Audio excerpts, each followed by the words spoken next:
Selamat pagi, perkenalkan nama saya Yeniani Sarotua Nenggolan, peserta Lasar CPNS 2021 angkatan ke-13.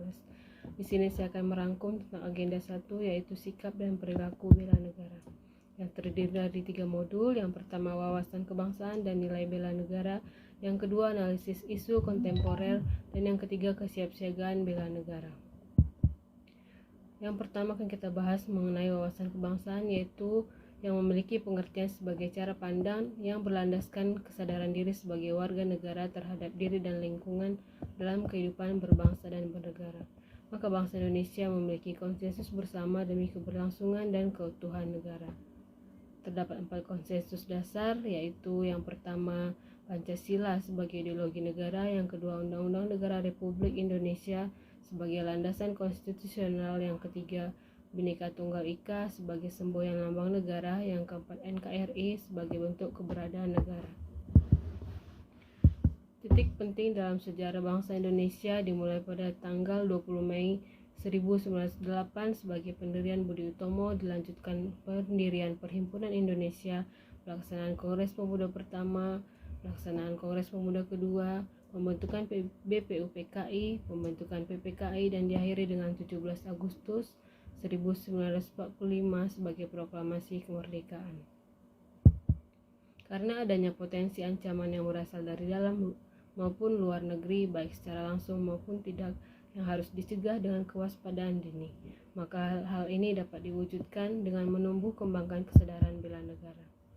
Keikutsertaan warga negara dalam pelaksanaan bela negara ini dengan melakukan pembinaan kesadaran bela negara, yaitu dengan menanamkan nilai dasar bela negara meliputi: yang pertama, cinta tanah air; yang kedua, sadar berbangsa dan bernegara; yang ketiga, setia pada Pancasila sebagai ideologi negara; yang keempat, rela berkorban untuk bangsa dan negara; dan yang kelima adalah kemampuan awal bela negara, di mana bela negara ini adalah tekad, sikap, perilaku, serta tindakan warga negara baik secara perorangan maupun kolektif dalam menjaga kedaulatan negara, keutuhan wilayah, dan keselamatan bangsa dan negara yang dijiwai oleh kecintaannya kepada NKRI berdasarkan Pancasila dan Undang-Undang Dasar 1945 dalam menjamin keberlangsungan hidup bangsa Indonesia dan negara dari ancaman. Maka nilai ini dapat diaplikasikan sebagai nilai dasar ASN dan untuk menjalankan fungsi ASN, yaitu yang pertama pelaksana kebijakan publik, yang kedua pelayan publik, dan yang ketiga adalah perekat dan pemersatu bangsa. Dalam menjalankan perannya, ASN dapat menghadapi isu kontemporer. Maka yang kedua akan kita bahas tentang isu kontemporer, yaitu analisis isu kontemporer adalah segala sesuatu yang pasti berubah. Ada 4 tingkat perubahan lingkungan strategis yang dapat mempengaruhi kesiapan PNS dalam melakukan pekerjaannya, yaitu pada tingkat individu, keluarga, komunitas, masyarakat, dan global.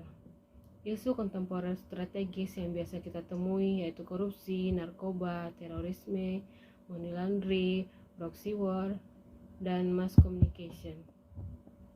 Terdapat teknik analisis isu, yang pertama isu kritikal, yang kedua teknik tapisan yang bisa dilakukan dengan teknik APKL dan teknik USG. Yang ketiga teknik analisis, yaitu terdiri dari mind mapping, voice bound diagram, dan SWOT.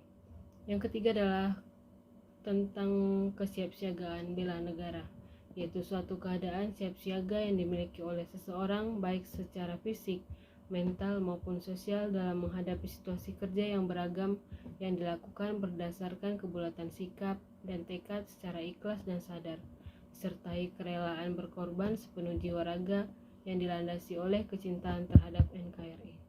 Kemampuan awal bela negara yang dimiliki oleh ASN berkaitan erat dengan kesehatan jasmani, kesehatan mental, memiliki etika, etiket, dan moral, serta menjunjung tinggi kearifan lokal. Maka peranan pola hidup sehat dalam pelaksanaan tugas jabatan, yaitu dengan pola hidup sehat, apabila kita diberikan beban kerja yang tinggi dalam tugas jabatan kita, maka akan dapat kita kerjakan dengan baik sehingga menghasilkan produktivitas kinerja yang tinggi. Demikian yang dapat saya sampaikan, kurang dan lebih mohon maaf. Selamat pagi, salam sehat. Terima kasih.